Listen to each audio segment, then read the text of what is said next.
যদি মানুষ পৃথিবীতে মনে করে 200 বছর বেঁচে থাকবো, কিয়ামত পর্যন্ত বেঁচে থাকবো, মনে রাখবেন তাহলে আমাদের নবী মুহাম্মদ সাল্লাল্লাহু আলাইহি ওয়াসাল্লাম তিনি এই পৃথিবীতে কিয়ামত পর্যন্ত বেঁচে থাকতেন, কিন্তু না, তাকেও মরণ স্বীকার করতে হয়েছে। সে পৃথিবী ছেড়ে চলে গেছে, দুনিয়া ছেড়ে চলে গেছে, পৃথিবী থেকে বিদায় হয়ে গেছে। আদম আলাইহিস সালাম থেকে শুরু করে নিয়ে নবী মুহাম্মদ সাল্লাল্লাহু আলাইহি ওয়াসাল্লাম পর্যন্ত পৃথিবীতে যত নবী এবং রাসূল এসেছিলেন প্রত্যেকটা নবী পৃথিবী ছেড়ে চলে গেছেন। আদম আলাইহিস সালাম দুনিয়ার বুকে ছিল, তিনি দুনিয়া ছেড়ে চলে গেছেন। ইয়াকুব আলাইহিস সালাম পৃথিবীর বুকে ছিলেন, তিনি আজ বর্তমান পৃথিবীর বুকে নাই, তিনিও দুনিয়া ছেড়ে চলে গেছেন। হযরত মুসা আলাইহিস সালাম তিনি একজন বিশাল রাগান্বিত নবী ছিলেন, সেই নবীকেও দুনিয়া ছাড়তে হয়েছে। আমাদের আখিরের নবী নবী মুহাম্মদ রাসূলুল্লাহ সাল্লাল্লাহু আলাইহি ওয়াসাল্লাম তিনিও দুনিয়া ছেড়ে চলে গেছেন। তার মানে পৃথিবীটার কোনো নবী এবং কোনো রাসূল এই দুনিয়ার বুকে আর নেই। আদম আলাইহিস সালাম থেকে শুরু করে নিয়ে নবী আমাদের আমি এখান থেকে বাড়ি ফিরতে পারবো কিনা এর কোনো গ্যারান্টি নেই। আপনি নামাজ পড়ছেন, একদিকে সালাম ফিরিয়েছেন, আরেকদিকে সালাম ফিরাবেন কিনা তার কোনো গ্যারান্টি নেই। তার মানে মরণের কোনো ঠিক ঠিকানা নেই। মরণ আপনার যেখানেই ঠিকানা রয়েছে আপনাকে সেখানেই মৃত্যুবরণ করতে হবে। মরণ থেকে পলায়ন করার কোনো সুযোগ থাকবে না। মহান আল্লাহ বলেন, কুল্লু নাফসিন যায়িকাতুল মাউত।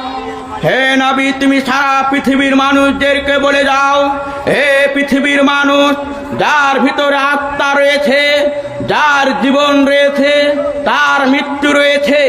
যার জীবন রয়েছে, তার মৃত্যু রয়েছে।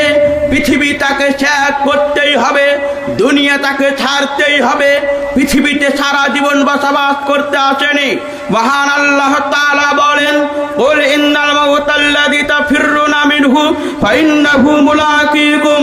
হে নবী, তুমি বলে যাও, যারা মরণের ভয়ে পলায়ন করতে চায়, যারা মরণের ভয়ে পলায়ন করতে চায় তাদেরকে বলে যাও, তাদের সঙ্গে মালাকুল মাউত মুলাকাত করবেই।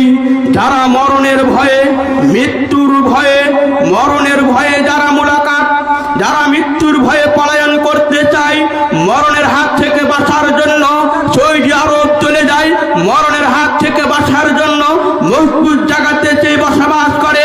আল্লাহ রাব্বুল আলামিন বলছেন, তুমি মরণের ভয়ে যেখানেই থাকো না কেন, মৃত্যু তোমার সঙ্গে মুলাকাত করবে, মালাকুল মাউত তোমার সঙ্গে মুলাকাত করবে, মৃত্যু তোমার সঙ্গে মুলাকাত করবে, মালাকুল মাউত তোমার সঙ্গে মুলাকাত করবে। শুনুন, আপনি যেখানেই থাকুন না কেন মৃত্যু আপনাকে ধরবেই ধরবে। আপনি পৃথিবীর যেই প্রান্তে থাকুন না কেন মরণ আপনাকে ধরবেই ধরবে। মরণের হাত থেকে বাঁচার কোনো পথ কারোর নাই। মহান আল্লাহ তাআলা বলেন, আইনামা তাকুনু ইদরুকুমুল মাউত ওয়ালাউ কুনতুম ফি বুরুদিন মুশাইদা। পৃথিবীর মানুষ, তোমরা মরণ থেকে যেখানেই পলায়ন করো না কেন, তোমরা সেই মৃত্যুর ভয়ে বা সেই মরণ থেকে তোমরা যদি মনে করো মজবুত জায়গাতে বসবাস করব, সেই মৃত্যুর ভয়ে তুমি এমন জায়গাতে বসবাস করছো, তবুও তোমাকে মরণের হাত থেকে কেউ বাঁচাতে পারবে না। তোমাকে মৃত্যু স্বাদ গ্রহণ করতেই হবে, মরণ তোমাকে স্বাদ গ্রহণ করতেই হবে। জানে না মানুষ কোথায় মরবে, মানুষ কোথায় মরবে, মানুষের ঠিক ঠিকানা নয়। সামনে ঈদ গেল, সেই ঈদের আগে কত মানুষ তার সন্তানকে হারালো, সেই ঈদের আগে কত সন্তান তার বাপকে হারালো। বাপ কলকাতা থেকে বাড়ি আসছে, সেই হয়তো ট্রেনের ওপরে মারা গেল। বাপ হয়তো বিদেশে ছিল, ছেলে মেয়ের জন্য জামা কাপড় কিনেছিল বাড়ি আসার জন্য। আর একটা গাড়ির সঙ্গে ধাক্কা লেগে বাপ সেখানে ইন্তিকাল করেছিল। বাপের সঙ্গে ছেলেরা ঈদ করতে পারলো না, আনন্দ নিতে পারলো না। তার মানে বুঝে নিতে হবে মরণ অতি নিকটে চলে এসেছে, মৃত্যু অতি নিকটে চলে এসেছে। মরণের হাত থেকে বাঁচার কোনো পথ থাকবে না, মৃত্যুর হাত থেকে বাঁচার কোনো পথ থাকবে না।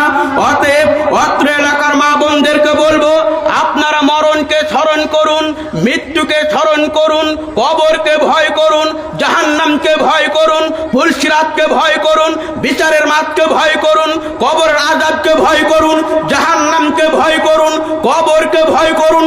কবর কত কঠিন, কবর কত কঠিন, কবর কত কঠিন।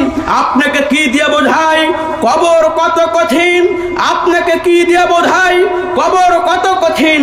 আল্লাহ রাসূল সাল্লাল্লাহু আলাইহি সাল্লাম বলেন, যখন একজন মৃত্যু ব্যক্তিকে কবরে রাখা হয়, ওই কবরে রাখা হওয়ার পরে কাফন দাফন কমপ্লিট হয়ে যাওয়ার পরে যখন মানুষ সেখান থেকে ফিরে চলে যায়, তখন দুইজন ফেরেশতা তার নিকটে হাজির হয়, দুইজন ফেরেশতা তার নিকটে হাজির হয় এবং তাকে সেই মৃত্যু ব্যক্তিকে উঠিয়ে বসানো হয়।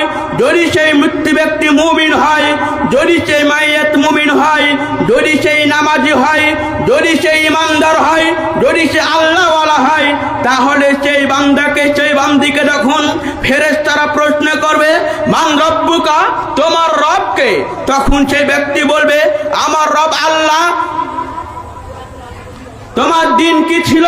তখন সে বলবে, আমার দিন ছিল ইসলাম। এবং তোমাদের এই লোকটিকে একটি ছবি দেখানো হবে, এই ছবিতে দেখানো হবে এই লোকটিকে। তখন আমি সেই মুমিন ব্যক্তি বলবে, ইনি হলেন আমাদের